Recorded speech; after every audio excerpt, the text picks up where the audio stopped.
Up on Mountain News this morning, tragedy strikes at a Kentucky lake, leading to the death of a teenager only a few days after his graduation.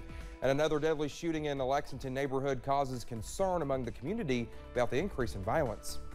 Dedicated to Eastern and Southern Kentucky, this is WYMT Mountain News this morning. Good Tuesday morning to you. I'm Dakota Makris. It's almost 5 o'clock here. Thanks so much for waking up with us. Let's head on over to Brandon for a check of that forecast. And Brandon, for us waking up here in Hazard, we're probably going to wake up to some fog. Exactly, and that's a threat across a lot of the region. A lot of folks going back to work today after the long holiday weekend. So again, just be extra careful out there this morning, especially in those eastern counties. Let's take a look at some of those cameras out there this morning across parts of the region there from west to east, basically. You can see WYMT fogged in, Jenkins off in the distance, a little bit foggy, and then Moorhead off in the distance, a little bit foggy as well. Pikeville could be just a little bit of fog, and you can also see in the valleys there from Buffalo Mountain, not too much going on at London Corbin Airport this morning, but you can see on the fog map here that the densest fog actually start to spread out across the southern half of the area. Anywhere that's less than 5 miles on this map is basically low visibility. Now, a lot of these sensors are up high at the airports, but regardless, just take it easy out there this morning as you're traveling.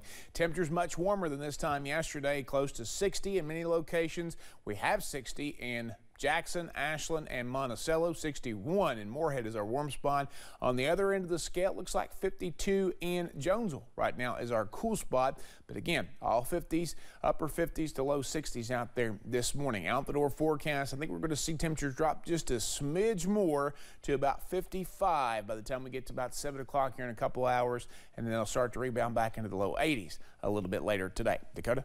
All right, Brennan, thank you. We are trying to learn more about a southern Kentucky teenager who drowned in Lake Cumberland.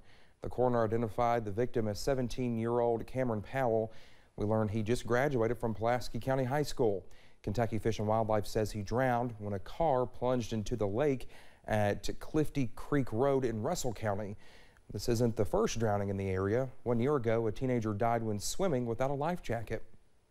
And that's a popular place for the teenagers to go to and swim. But unfortunately, he said he was going to swim to the other side and back, and he made it about halfway and cramped up evidently and went down. Somerset Undertaking is handling funeral arrangements for Cameron Powell.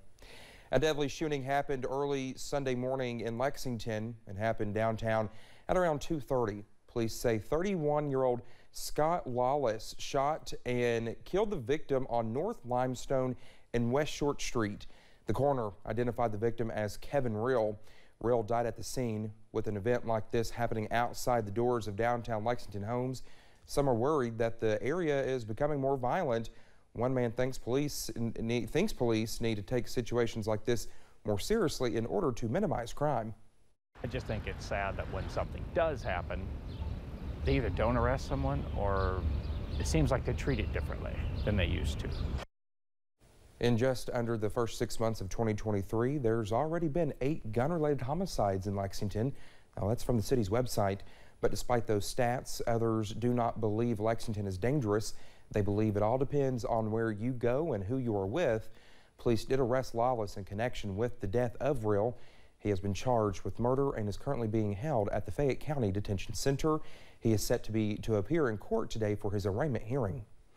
Police in ROWAN County are investigating the death of a middle school student in Moorhead. ROWAN County Middle School posted about the death on social media Saturday. The ROWAN County Coroner's Office confirms the student was flown to UK Hospital, where he later died. We have reached out to the Sheriff's Office to see what led up to the death. The school will have grief counselors on campus today. Police in southeastern Kentucky are asking for help with finding a missing man.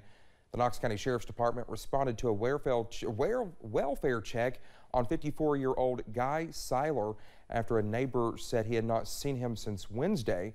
Police say Seiler has several health issues and requires regular treatment and medication.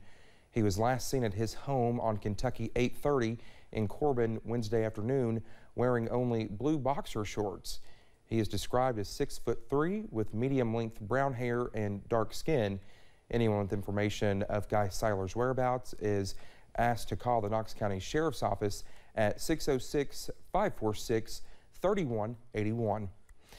And a southeastern Kentucky man is behind bars on a host of charges following 2 incidents late last week.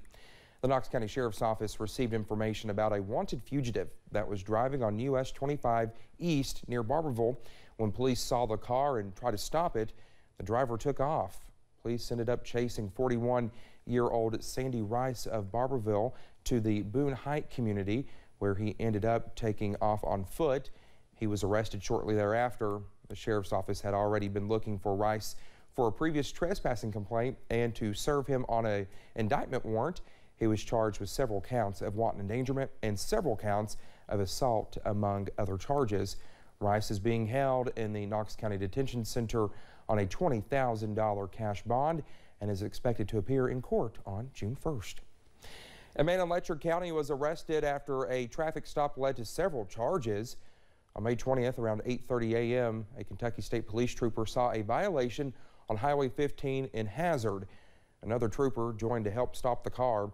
During the stop, the troopers believed the driver, 23-year-old Austin Endicott of Whitesburg, was driving under the influence.